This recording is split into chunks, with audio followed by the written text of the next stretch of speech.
before I came to these tools, I was familiar with lots of practices that suggested to just stop hearing your thoughts. And there was a lot of also some talk about higher vibration feelings and low vibration feelings, which justified the impulse to avoid certain feelings because that's a low vibration feeling.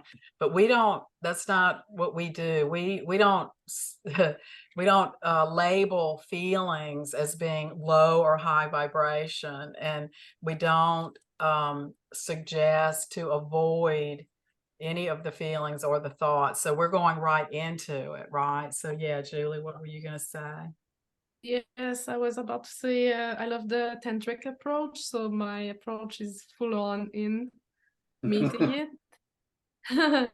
And I found that was the most efficient to be able to effortlessly reside in neutral and open sense of natural presence, not being afraid of thoughts, because then I have to hide and I don't want to think about this. I shouldn't, and that's really not good for our nervous system.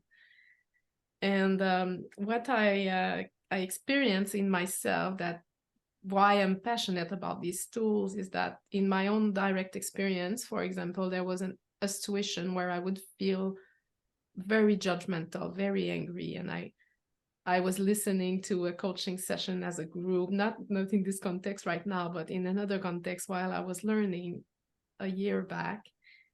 And I wanted to close the computer. I was angry and I didn't know why. I could not fathom why. I used the tool, and what I found was the shadow. She's taking all the space.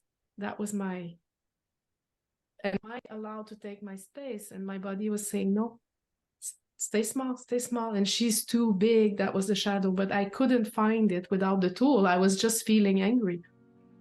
And when I used the tool, I could see the words, and start to embody that aspect that was repressed, that I could never be taking any space. I had to stay small.